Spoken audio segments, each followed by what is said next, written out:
Hello junior defence aspirants, I welcome you all to LWS juniors. और आज हम जिनके बारे में बात करने जा रहे हैं वो पर्टिकुलरली सैनिक स्कूल एस्पिरेंट्स हैं। तो उन सभी सैनिक स्कूल एस्पिरेंट्स के लिए जहां आप जानते हैं कि काउंसलिंग बड़े ज़ोरों शोरों से चल रही है, और ऐसे माहौल में आप सभी जब अपने अपने प्रायोरिटीज़ को सेट कर चुके हैं तो हो सकता है ना कि आपकी प्रायोरिटी लिस्ट वाला वो सैनिक स्कूल क्या पता आपको मिले या ना मिले। तो इसी कश्मकश में, इस जद्दोजहद में ऐसा हो सकता है कि आपको न्यू सैनिक स्कूल की तरफ आगे बढ़ना पड़े। तो पहली बात तो ये कि ये जो काउंसलिंग का जो पूरा प्रोसेस है, इसकी एलिजिबिलिटी क्राइटेरिया, आप सभी जिन्होंने अपना सैनिक स्कूल का एग्ज़ाम क्वालिफाई किया हुआ है उन सभी स्टूडेंट्स के लिए ये काउंसलिंग का प्रोसेस है। लेकिन यहाँ पर जो काउंसलिंग में राउंड 1, राउंड 2, ये अप टू राउंड 6 तक चली जाती है, ये डिफ्रेंशिएट कैसे करते हैं और इसका डिफरेंस क्या है? डिफरेंस ये है, देखिए, जैसे जब आप किसी स्कूल या किसी कॉलेज में एडमिशन लेते हैं तो मेरिट लिस्ट लगती है ना। 12th पास कर लिया, अब हम जो है फॉर एग्जांपल दिल्ली यूनिवर्सिटी के किसी अच्छे कॉलेज में अप्लाई करना चाहते हैं तो पहले वहाँ पे क्या होता है, जो टॉप रैंकर्स होंगे, जिन्होंने बहुत अच्छे मार्क्स स्कोर किए होंगे, उनके लिए लगेगी मेरिट 1। अब उन मेरिट 1 में भाई उस पर्टिकुलर यूनिवर्सिटी में जो जो कॉलेजेस थे प्रायोरिटीज़ के हिसाब से बच्चों ने ले ली, तो जो जो सीट अब बची हुई है या जो सीट्स कंज्यूम होने के बाद जो रिमेनिंग सीट्स हैं उसके लिए अब मेरिट लिस्ट 2 लग जाएगी। अब मेरिट लिस्ट 2 में भी फिर जो जिनका चयन हो चुका है, जिन्होंने अपने अपने कॉलेज सेलेक्ट कर लिए हैं, फिर वो जाएंगे मेरिट 3 में। तो एग्जैक्टली वैसा ही कुछ काउंसलिंग के इस राउंड 1, राउंड 2, राउंड 3, इन सब प्रोसेसेस में ये चीज़ें चलती रहती है। ठीक है, तो प्रायोरिटी आपकी ज़रूर होती है, लेकिन वहाँ पे क्या चलता है, यही सब चलता है। जिस चीज़ का नंबर आता जाएगा वहाँ पे वो लोग होंगे जिनके marks accordingly higher than others हैं। ठीक है, चलिए, अब इतनी बात तो हो गई। अब इसके अलावा क्या बात होगी? आज जिस बारे में हम बात करेंगे वो है कि क्या अंतर है नए सैनिक स्कूल में और ऑलरेडी एग्जिस्टिंग जो सैनिक स्कूल हैं उनमें। देखिए, सबसे बेसिक चीज़ें जो होती हैं ना वो ये होती हैं कि पहली बात, रिक्वायरमेंट कहाँ से आ गई है अचानक से नए सैनिक स्कूलों को बनाने के लिए। इसको शॉर्ट में कहते हैं new NSS, that is new सैनिक स्कूल। और कई बार बच्चे जो है इस टर्म से ही डर जाते हैं, उनको पता नहीं चलता कि ये NSS है क्या। सो दिस इज़ न्यू सैनिक स्कूल। ठीक है, तो आज इसी के बारे में बात होगी, इसी के बारे में चर्चा होगी। बेसिक क्या है, क्या डिफरेंसेस हैं, किस तरह की आपको वहाँ पे फैसिलिटी मिलेगी, नहीं मिलेगी, कौन एलिजिबल है, कौन नहीं है, किस तरह से रिजर्वेशन है, हर एक एस्पेक्ट को आज हम यहाँ पर क्या करेंगे, गो थ्रू करेंगे और इसके बारे में बात करेंगे। ठीक है, तो सबसे पहले आपको यहाँ पर दिख रहा है कि क्या बेहतर है, एग्जिस्टिंग सैनिक स्कूल या फिर जो आपके जो ये ओल्ड, जिसे हम एग्जिस्टिंग सैनिक स्कूल कह रहे हैं, ये बेहतर है या फिर आपके ये न्यू सैनिक स्कूल बेहतर। ठीक है, तो इसी के हिसाब से चलिए आगे तो बढ़ना ही है, लेकिन आगे बढ़ने से पहले बात होगी LWS जूनियर्स इस YouTube channel as well as LWS juniors के ऐप की। LWS जूनियर्स का जो ऐप है वहाँ पर आपको क्या मिलता है, आपको मिलते हैं आपके एग्ज़ाम ओरिएंटेड कोर्सेज। ठीक है, that too at very reasonable prices. ठीक है, दूसरी बात ये कि उसके फीचर्स अगर आप देखेंगे ना ऐप में तो आपको रियलाइज़ होगा कि इस तरह के फीचर्स जो है आपको अन्य किसी दूसरे प्लेटफॉर्म पे नहीं मिलने वाले हैं। क्या डिफरेंस है? देखिए, जो कोर्सेज होते हैं, रिकॉर्डेड लेक्चर हर कोई आपको प्रोवाइड करता ही है, चलो दे दिया। नोट्स भी आपको हर कोई प्रोवाइड करता है, हमने भी दे दिया। फिर उसके बाद जो है मॉक टेस्ट भी होते हैं, चलिए हमने भी दे दिए।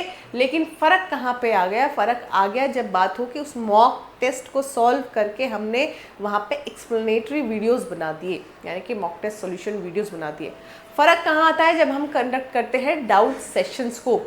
फ़र्क कहाँ आता है? जब हम कंडक्ट करते हैं लाइव सेशंस को। उसके अलावा जो प्रीवियस ईयर क्वेश्चन पेपर होता है, आप सब जानते हैं कितना बड़ा रोल प्ले करता है आपके एग्ज़ाम को क्लियर करने के लिए।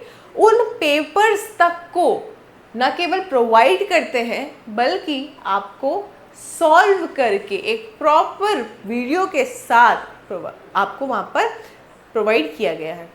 अब इसका एडवांटेज क्या होता है, देखिए वहाँ हम जब सॉल्यूशन पे आते हैं ना, तो हमारा जो अप्रोच होता है वो ये होता है कि हम न केवल वहाँ पे उस पर्टिकुलर क्वेश्चन का आंसर दें, बल्कि आपको सप्लीमेंट्री फैक्ट्स भी वहाँ पे प्रोवाइड करें। सप्लीमेंट्री क्या पता क्वेश्चन भी वहीं पे पूछ ले, कोई रिविजन जो है कंसेप्ट वहाँ पे आ गया तो उसको भी डिस्कस कर ले।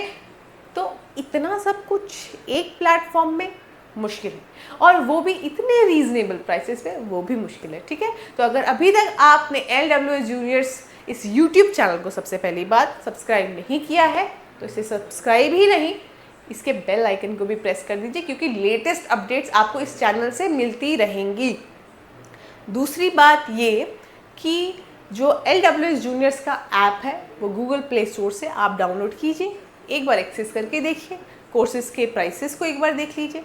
ठीक है, तो वहाँ पर भी आपको आइडिया लग जाएगा एग्जैक्टली आपको किस कोर्स, जैसे अभी तो हम सैनिक स्कूल के एस्पिरेंट्स के बारे में बात कर रहे हैं, तो उनके लिए सब कुछ रेडी है। क्लास 6th में हो तो आप अकॉर्डिंगली अवेल करें, आप क्लास 9th में हो आप अकॉर्डिंगली अवेल करें। ठीक है, सो मार्केट में जो इतना सारा rough and tough price hike courses के बीच एक सिंप्लीफाइड मॉडल आपके लिए लेके आ गए हैं और आप उसको अवेल कर सकते हैं। चलिए, अब ये सब तो बातें हो गई। हेल्पलाइन नंबर पे आप कांटेक्ट कर लीजिएगा, आपके यहाँ पे मतलब स्क्रीन पे आपको दिख रहा होगा हेल्पलाइन नंबर है, वेबसाइट है। ठीक है, वहाँ पे कांटेक्ट कर लीजिए, बात कर लीजिएगा आगे जो भी आपको पूछना होगा, अगर इंक्वायरी होगी, और अगर आपकी नहीं होगी, आपके किसी रिलेटिव की होगी, फ्रेंड की होगी, उसको आप शेयर कर दीजिए तो उसको भी कुछ पता चल जाए, उनकी हेल्प हो जाएगी। ठीक है, चलिए, तो सबसे पहले जब हम बात करेंगे तो हमारी बातचीत का जो सबसे पहला हिस्सा होगा वो ये होगा कि इसका बेस एग्जैक्टली क्या है। तो जो ये डिफरेंस है न्यू सैनिक स्कूल, NSS और एग्जिस्टिंग सैनिक स्कूल के बीच में, वो डिफरेंस है कि इनकी ओनरशिप, कौन इसे ओन करता है, बेसिस की बात करें ना हम, लाइज इन, ठीक है, मैनेजमेंट की, किस तरह का मैनेजमेंट सिस्टम है, कौन मैनेज कर रहा है उसको, क्या क्या फैसिलिटीज़ वहाँ पे है, एडमिशन प्रोसेस की, एडमिशन का प्रोसेस फॉर श्योर डिफरेंस होता है सर्टेन लेवल पे। ठीक है, एंड मैं कई बार मैंने एक चीज़ नोटिस की, अभी रिसेंटली एक कोई यूट्यूब में हमारा मेरा शॉर्ट्स था, उसके बारे में मैं कुछ बात कर रही थी राउंड 2 को लेकर, तो कई सारे उसमें जो है कुछ ऐसे कमेंट्स आए जहाँ पे मुझे ऐसा लगा कि कहीं ना कहीं वो एक मिसअंडरस्टैंडिंग की वजह से, ठीक है, ऐसी कुछ चीज़ें हुई। इसीलिए अब मेरी कोशिश ये रहती है कि मैं बहुत ही क्लियर सिंपल तरीके से और बिल्कुल लाइन टू लाइन जो डॉक्यूमेंट्स में वहाँ पे प्रोवाइडेड हैं, ठीक है, सैनिक स्कूल का जो SOPs होता है, सैनिक स्कूल के जो ब्रोशर होते हैं, उनको बिल्कुल अच्छे से थरली रीड करके खंगाल के फिर उसके बाद एक एनालिटिकल वीडियो आप लोगों के लिए लाया जाए। ठीक है, कहीं से भी कोई चूक ना हो, ये मेरी कोशिश रहती है। तो सबसे पहले आप देखिए कि ownership, management, admission process and affiliation, ये कुछ 4 पैरामीटर्स हैं, कुछ 4 मेन आपके हम कह सकते हैं ग्राउंड्स हैं, जिनमें कि सैनिक स्कूल, एग्जिस्टिंग सैनिक स्कूल्स और न्यू सैनिक स्कूल डिफरेंस होल्ड करते हैं। ठीक है, चलिए सबसे पहले बात कर लेते हैं इस ओनरशिप और मैनेजमेंट की। फ़र्क क्या है? फ़र्क ये है कि आप देखिए, जो एग्जिस्टिंग सैनिक स्कूल है वो मिनिस्ट्री ऑफ डिफेंस के द्वारा, यानी कि गवर्नमेंट ऑफ इंडिया के द्वारा रन की जाती है।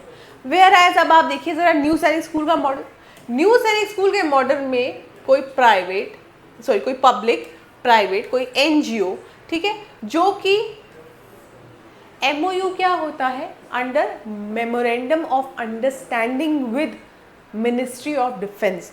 मतलब ऐसा कुछ हो गया जैसे मैं हूँ, ठीक है, I am a private owner of a school, I reach to the government, मैं सरकार से बात करती हूँ इस बारे में, Ministry of Defence, Ministry of Education, ठीक है, कुछ मंत्रालय के पास हम गए, हमने एक प्रपोजल रखा कि सर आप हमें जो है क्या कर दें, एक एफिलिएशन दे दें, ठीक है, आप हमें एक अप्रूवल दे दें कि हम जो है यहाँ पे सैनिक स्कूल जो है एक तरीके से, उस तरीके का एक आप कह सकते हो डमी स्कूल, ऐसा हम कुछ प्रिपेयर कर लें और आप उसको सर्टिफाई ज़रूर कर दें।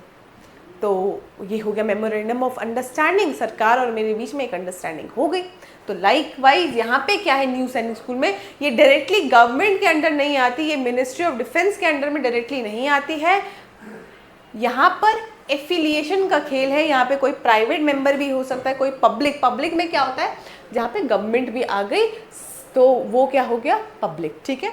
और एनजीओज तो आप जानते हैं, नॉन गवर्नमेंट ऑर्गेनाइजेशन, इस तरह के कोई भी स्कूल हो गए जिन्होंने एमओयू जो है गवर्नमेंट के साथ साइन कर लिया है। समझ में आ रही बात मेरी? अच्छा, अब मैनेजमेंट की अगर हम बात करें, मैनेजमेंट, तो जो एग्जिस्टिंग सैनिक स्कूल है they are fully controlled by Sainik school society, SSS।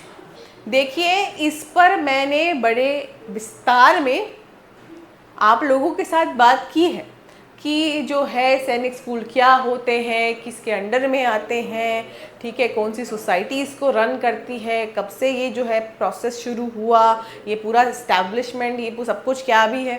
तो मैंने उस शॉर्ट्स में, भले ही वो शॉर्ट्स 1-1.5 मिनट का था, इतने बढ़िया तरीके से आपको बताया, लेकिन वही बात है ना, चैनल सब्सक्राइब नहीं किया, बेल आइकन पर प्रेस किया नहीं है, अपडेट्स कहाँ से मिलेंगे? तो अपडेट्स चाहिए तो आपको बेल आइकन तो दबाना ही पड़ेगा सब्सक्राइब करने के बाद, समझ रहे हैं? चलिए, मैनेजमेंट की बात करें तो जो न्यू सैनिक स्कूल है उनका मैनेजमेंट कौन है? मैनेज बाय रिस्पेक्टिव ऑर्गेनाइजेशन, चाहे वो गवर्नमेंट हो या प्राइवेट हो, विद सपोर्ट ऑफ SSS, सैनिक स्कूल सोसाइटी उसको सपोर्ट करेगी। किस तरीके से सपोर्ट कर सकते हैं भाई? एक फ्रेमवर्क प्रोवाइड करने में, है ना, कहीं ना कहीं थोड़ा बहुत, अगर हम बात करें एडमिनिस्ट्रेशन में थोड़ा सपोर्ट कर देंगे, ठीक है, इनडायरेक्टली, क्योंकि मोस्टली तो भाई देखो, जिसका स्कूल है, चाहे वो प्राइवेट मेंबर है या पब्लिक मेंबर है, या प्राइवेट पब्लिक दोनों ने मिलके कुछ काम कर लिया है, ठीक है, तो मेन तो एडमिनिस्ट्रेशन वही संभालेंगे क्योंकि उन्हीं का स्टाफ होगा, सब कुछ वही होगा। लेकिन बात ये है कि यदि आप उसका मैनेजमेंट का सुपरविजन देखना चाहिए, भाई एफिलिएशन दिया है ना उसको, मतलब मान लेते हैं मैं एक बहुत बड़ा ब्रांड हूँ, ठीक है, मैं बहुत बड़ा एक कोई ब्रांड हूँ और मेरे अंडर में कोई कंपनी आकर कहती है भाई मुझे जो है तुम एफिलिएशन दे दो और मैं तुम्हारे लिए काम करूँगा, तो तुम मेरे लिए काम करोगे तो तुम, मेरा नाम भी तो तुम्हारे साथ जुड़ने वाला है डायरेक्टली इनडायरेक्टली। तो क्या मैं आपको अपनी मनमानी करने के लिए छोड़ दूँ? नहीं छोड़ सकती हूँ। I have to take care कि जो मेरे मार्केट में जो मेरी रेपुटेशन है, जो मेरा एक काम है, जो मेरी क्वालिटी है वो डिलीवर हो, तो उसके लिए क्या करना पड़ता है? सुपरविजन। तो जो ये सैनिक स्कूल सोसाइटी है उनका सपोर्ट रहता है, सपोर्ट उनका सुपरविजन में रहता है, सपोर्ट उनका आप कह सकते हैं एडमिनिस्ट्रेटिव स्ट्रक्चर में कहीं ना कहीं रहता है, ठीक है। तो उन सब तरीके से ये मैनेजमेंट और ओनरशिप कंट्रोल की जाती है। चलिए, डिफरेंस समझ में आ गया कि ये जो मैनेजमेंट और जो कंट्रोल की बात है उसमें कहाँ से डिफरेंस देखने को मिल रहा है। अब बात कर लेते हैं एफिलिएशन और करिकुलम की। अब ये बड़ा इंटरेस्टिंग है। एग्जिस्टिंग सैनिक स्कूल और न्यू सैनिक स्कूल।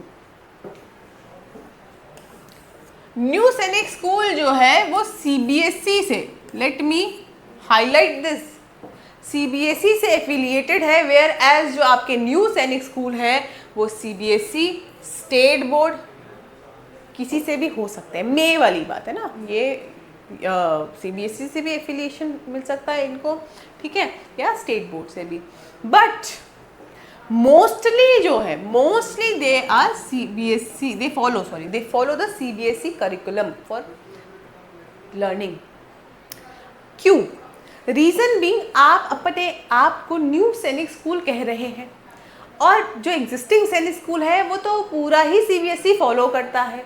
तुम अगर सीबीएसई से हटके कुछ चीज़ फॉलो करोगे तो क्या तुम्हारा जो सैनिक स्कूल का वो जो एक ओरिएंटेशन है वो तुम्हें मिल पाएगा?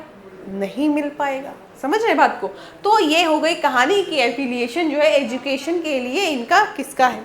करिकुलम की अगर हम बात करते हैं, करिकुलम आप समझते होंगे, मुझे पूरी उम्मीद है कि करिकुलम में जो है पढ़ाई जो है, पढ़ाई आती है, और आप जानते हैं एक्स्ट्रा करिकुलम एक्टिविटीज़ क्या होती है, को करिकुलम एक्टिविटीज़ क्या होती है, समझ रहे हैं ना। ये आप लोगों ने स्कूल में भी अपने रिपोर्ट कार्ड में देखा होगा, ठीक है। तो जो करिकुलम है वहाँ में बात हो रही है केवल एजुकेशन की, ठीक है, पढ़ाई लिखाई का वो पूरा ढांचा क्या है। आगे एक्स्ट्रा करिकुलर एक्टिविटीज़ क्या ज्वाइन कर लेंगे, कैसे क्या होगा वो भी देख लेंगे। सो एग्जिस्टिंग जो आपके सैनिक स्कूल है वहाँ पर स्टैंडर्ड सीबीएसई चलता है और एम्फेसिस, देखिए एम्फेसिस एनडीए की प्रिपरेशन पे दिया जाता है। ये बड़ा इंपॉर्टेंट है क्योंकि भाई मैंने अपने बच्चे को अगर सैनिक स्कूल भेजा है तो इस उम्मीद से भेजा है कि कल को ये बनेगा अफसर या ये बनेगी अफसर। तो जब ये फौज में जाकर अफसर बनेगी तो उस अफसर बनने के लिए उसके पास दो स्कोप है, या तो वो एनडीए लेवल पे ज्वाइन कर ले, है ना, एनडीए का एग्ज़ाम क्वालिफाई करे ज्वाइन कर ले, या फिर वो ग्रेजुएशन लेवल पे जब सीडीएस का एग्ज़ाम देगी या देगा तो वो चाहे आईएमए ज्वाइन करे या फिर क्या ज्वाइन कर लेगी, ओटी ज्वाइन कर लेगी। समस्या क्या है कि अगर आपने बचपन से बच्चे को इतना रगड़ा दिलवाया है सैनिक स्कूलों में जाकर तो NDA is the primary goal. अब प्राइमरी गोल पे ही अगर एम्फेसिस नहीं मिला उस स्कूल में तो फ़ायदा हुआ क्या। तो जाहिर सी बात है यहाँ पे जो करिकुलम की बात हो रही है तो सीबीएसई की पढ़ाई लिखाई तो चलेगी, बुक किताब में जो है छठी में है तो छठी सातवीं आठवीं जो भी है वो पढ़ता चले जाएगा, नवीं में है तो नवीं जो है वो वहाँ पे पढ़ता चले जाएगा। लेकिन अगर एनडीए की भी उसमें तैयारी नहीं मिली तो फ़ायदा क्या हुआ, है ना।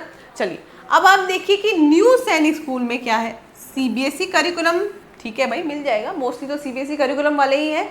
मिलेगा क्या नहीं या मिल सकता है जो एनडीए फोकस वेरीज, एनडीए का फोकस ज़रूरी नहीं है वहाँ पे मिलेगा। न्यू सैनिक स्कूल में जो आपके प्राइवेट, क्योंकि मैंने कहा ना आपके private school, NGO schools, public schools कोई भी हो सकते हैं, उनके ऊपर डिपेंड करता है। क्या पता वो वहाँ पर उनका प्राइमरी गोल है कि हम बच्चों को जो है एक डिसिप्लिन मिलिट्री लाइफ तो दे, लेकिन मतलब वो कम्प्लीटली वो एनडीए वाला ओरिएंटेशन ना दे। क्या पता बच्चे का मन हो कि फ़ौज नहीं यार मैं कहीं और जाना चाहता हूँ, तो थोड़ा स्कोप वहाँ मिल जाएगा। एनएसएस में ये एक बेनिफिट रहेगा आपके बच्चे के पास कि उसके पास एक्सप्लोर करने का एक स्कोप रहेगा, है ना। ऐसा नहीं होगा कि मतलब बिल्कुल ही एक ही दिशा में दौड़ लगानी है, मतलब फौज ही फौज है और तो कुछ है ही नहीं जीवन में, समझे। तो वो कहीं ना कहीं आपके बच्चों को एक, हम बात करें, डाइवर्सिफाई कर देता है उसके करियर ऑप्शंस को, और उसका थोड़ा सा माइंड जो है इतना डेवलप हो जाएगा कि वो समझ लेगा कि हाँ भाई, या समझ लेगी कि मुझे क्या करना है। लेकिन जब मैं वही कहती हूँ घूम फिर के कि जब आप अपने बच्चों को सैनिक स्कूल या राष्ट्रीय मिलिट्री स्कूल या आरआईएमसी जैसे कह सकते हैं मिलिट्री स्कूल्स में आप भेजते हैं तो जाहिर सी बात है ना कि आप लोगों के बच्चों का तो फोकस तो एक ही जगह होता है कि हमें आगे चलकर मिलिट्री लीडर बनना है, आगे चलकर मुझे एयरफोर्स, आर्मी या नेवी में से किसी का भी जो है ऑफिसर बनना है। बच्चों की अपनी अपनी चॉइस होती है ना, ठीक है। Some are attracted with aircraft, some are attracted with the warship, some are attracted with the rifles and the assault guns, whatever you call it, ठीक है। तो बच्चों का अपना अपना इंटरेस्ट होता है और उस इंटरेस्ट पे हमें जो है उन्हें सपोर्ट करना ज़रूरी है, ठीक है। चलिए अब इस एडमिशन प्रोसेस के बारे में बात कर लेते हैं। ये बड़ा ज़रूरी है क्योंकि एडमिशन प्रोसेस से ही तो आगे की कहानी शुरू होगी। अगर एडमिशन ही नहीं हुआ तो फिर तो ये सब ख्याली पुलाव है, फिर कोई फ़ायदा है नहीं यहाँ पे। तो जो एग्जिस्टिंग जो आपके सैनिक स्कूल है उसका एडमिशन जो है वो कैसा होता है, it is through AISSEE, that is all India Sainik school entrance exam. Exam qualify करना पड़ेगा, पता है आप लोगों की एग्ज़ाम जो साल में एक बार कभी कंडक्ट होता है, ठीक है। और अभी तो 2025 में तो अभी ये अप्रैल के महीने में कंडक्ट हो गया है, काफ़ी डिले हो गया, होना तो उसको दिसंबर जनवरी में कभी होना चाहिए था, हुआ नहीं, वो तो कोई बात नहीं, डिले हो गया है। तो अब 2026 की तैयारी करनी पड़ेगी। तो अगर सैनिक स्कूल जाना है तो भाई ये एंट्रेंस एग्ज़ाम तो क्वालिफाई करना पड़ेगा और अच्छे मार्क्स से करना पड़ेगा, तभी अपने मन पसंद के सैनिक स्कूल को ऑप्ट कर पाओगे। लेकिन अगर न्यू सैनिक स्कूल की बात करती हूँ मैं, और न्यू सैनिक स्कूल के लिए क्या करना पड़ेगा, बड़ी मेहनत है भाई उसमें। एक तो तुम्हें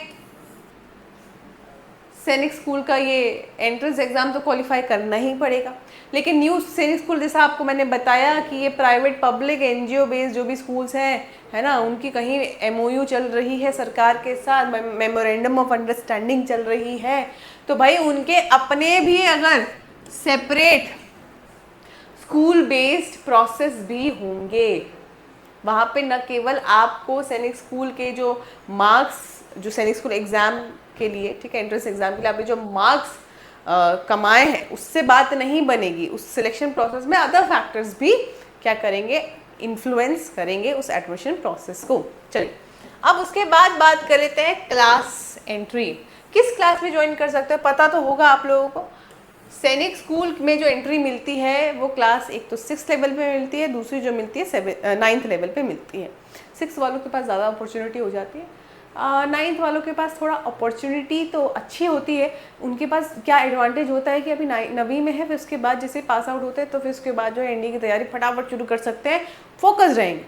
6th में ये होता है कि वहाँ पे एक्सपोजर ज़्यादा रहता है, तो बच्चे का जो आप समझिए कि इतने सालों तक वो पहले सैनिक स्कूल में रहा और अब आगे जब वो निकलेगा तो डिस्ट्रैक्ट होगा नहीं, वो सीधा एनडीए के लिए ही अपना जो है पूरा तन मन धन लगा देगा। समझ रहे, तो थोड़ा सा एडवांटेज दोनों ग्रुप में है। लेकिन यहाँ पे क्या है, 6 और 9th लेवल पर आपको एग्जिस्टिंग सैनिक स्कूल में एंट्री मिलती है। अब यहाँ पे क्या है, न्यू सैनिक स्कूल के लिए यूजुअली क्लास 6 लेवल पे, यूजुअली इन जनरल से बात कर रही है, सम में एडमिट अदर क्लासेस टू। कुछ सैनिक स्कूल होते हैं, न्यू सैनिक स्कूल सॉरी, कुछ एनएसएस ऐसे भी होते हैं जो दूसरे क्लास लेवल पे भी एडमिशन देते हैं। वही तो बात है कि यूनिफॉर्मिटी नहीं है ना, न्यू सैनिक स्कूल में यूनिफॉर्मिटी नहीं है।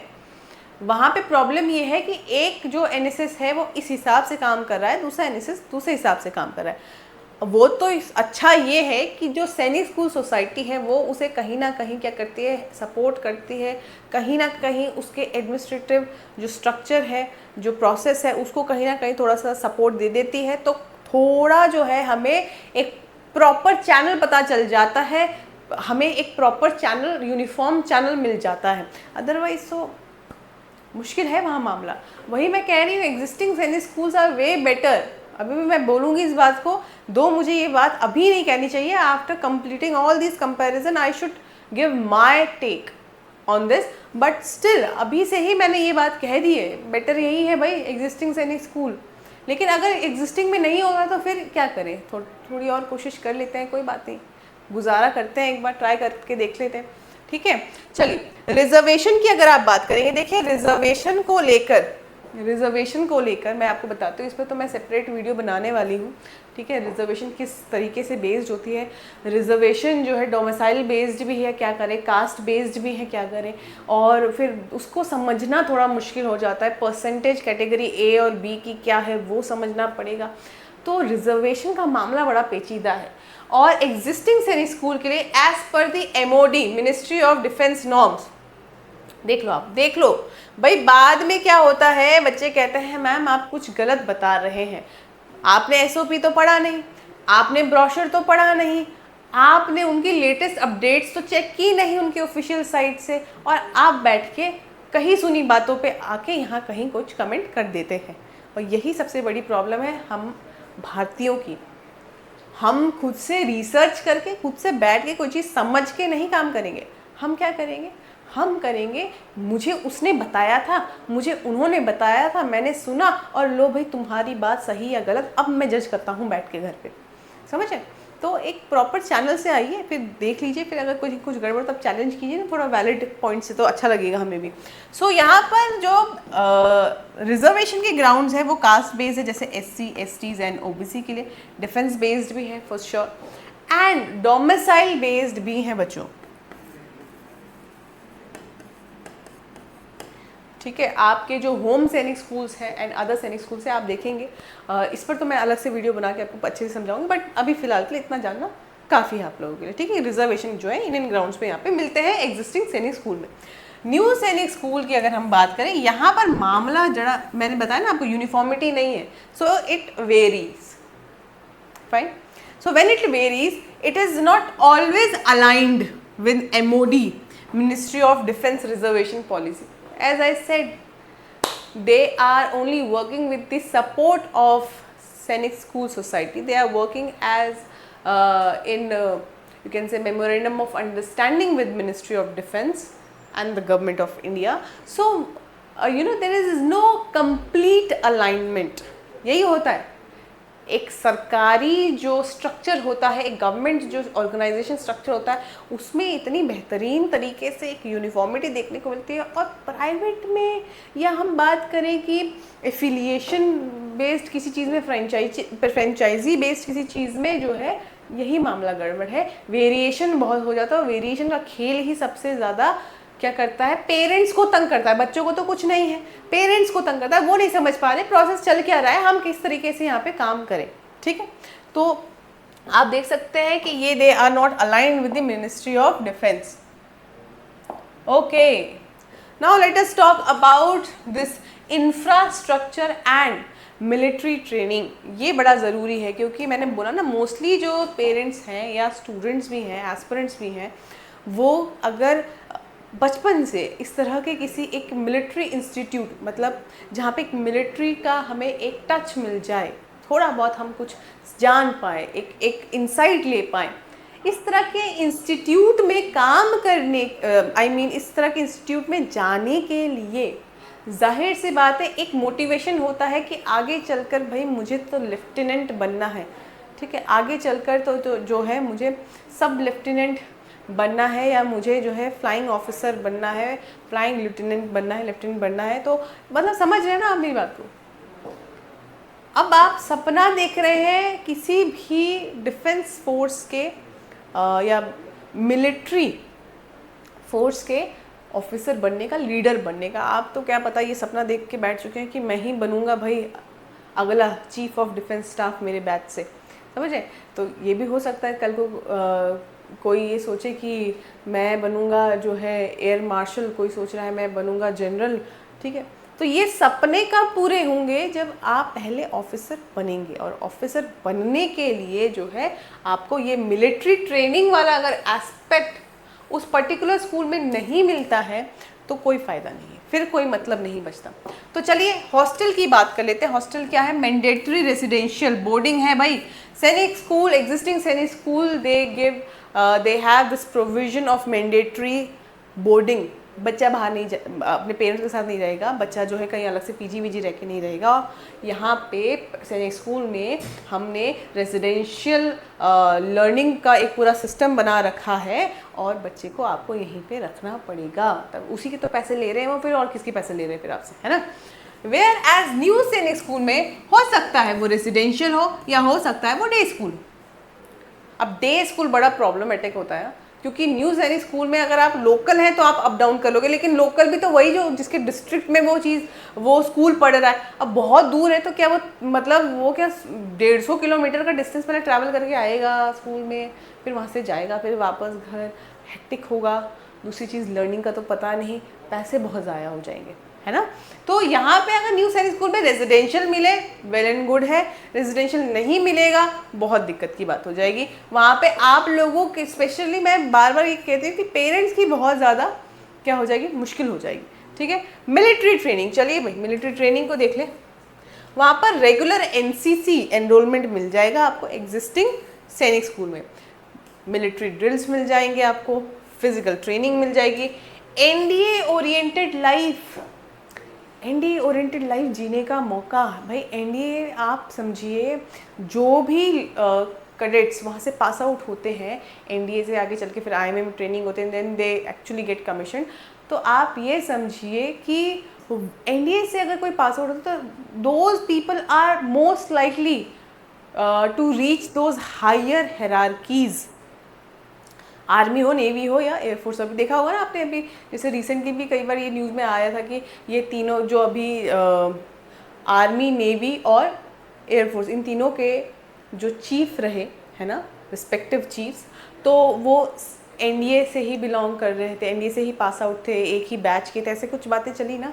तो मोस्टली अगर आप इतिहास उठा के भी देखेंगे इस चीज़ में तो आपको समझ में आएगा कि NDA जो है वो जो आपके कमीशन्ड ऑफिसर्स होते हैं वो मोस्टली ऐसी हायर हायरार्कीज़ को रीच करते हैं। ठीक है, तो चलिए, तो यहाँ पे जो है एग्जिस्टिंग सैनिक स्कूल में क्या मिलेगा, regular NCC drills, physical training and NDA oriented life का मतलब सिंपल ये है कि वहाँ पे आपको जो स्केड्यूल फॉलो करना है, ठीक है।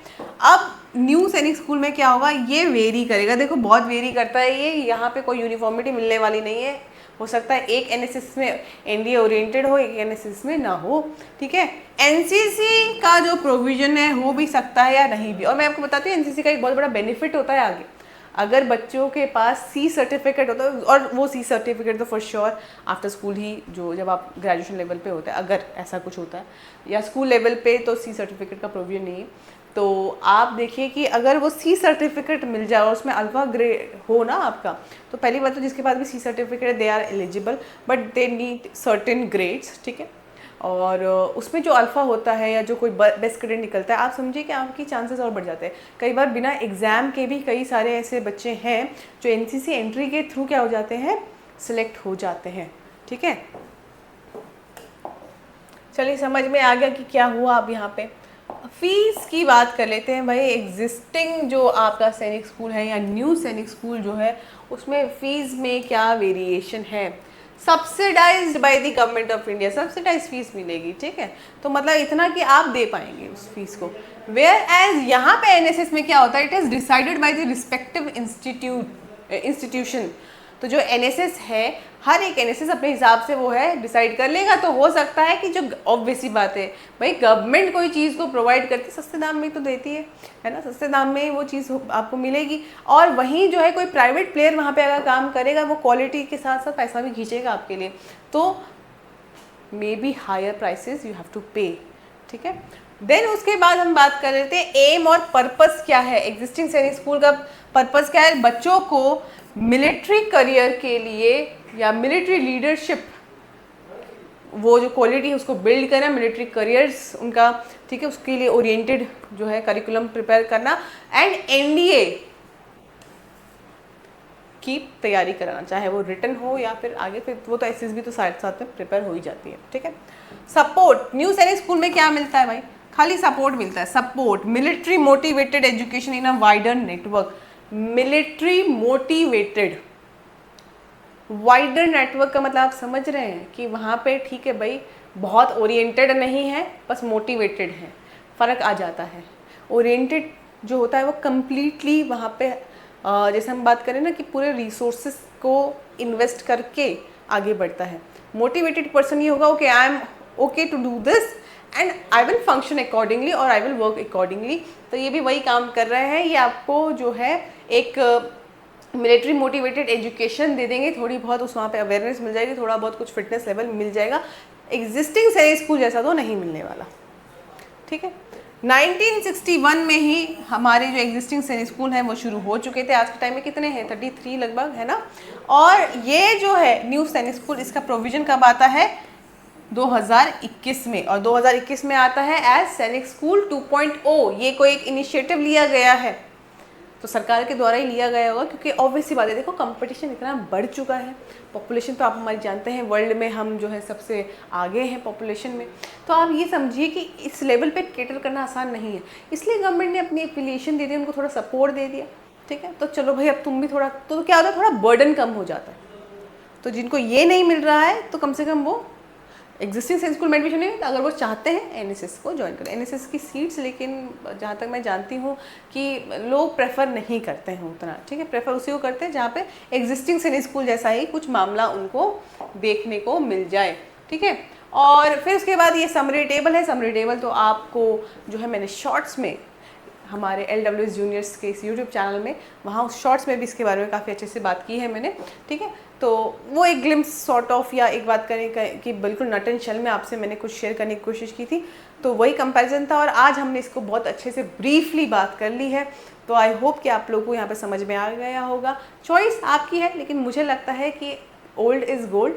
एग्जिस्टिंग सैनिक स्कूल्स जो हैं वो काफ़ी कंपेरेटिवली एनएसएस से, न्यू सैनिक स्कूल से बेहतर है, ठीक है।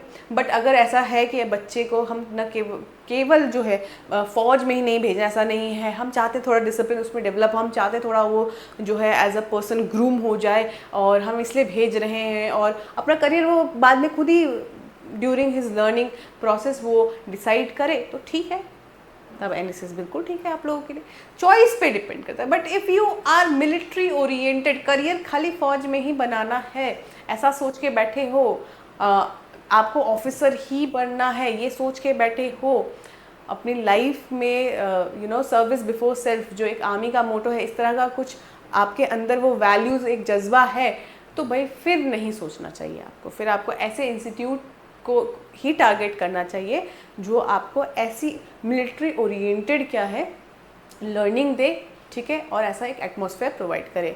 सो आई होप अब आप लोगों को क्लियर हो गया होगा। चॉइसेस अब आप अपने हिसाब से ले सकते हैं, अपने नीड्स के अकॉर्डिंग, और आपकी बकेट लिस्ट में क्या चीज़ें सही हैं उसको टिक करते हुए आगे बढ़ सकते हैं, ठीक है। I will meet you in the next session या somewhere in another video in this platform.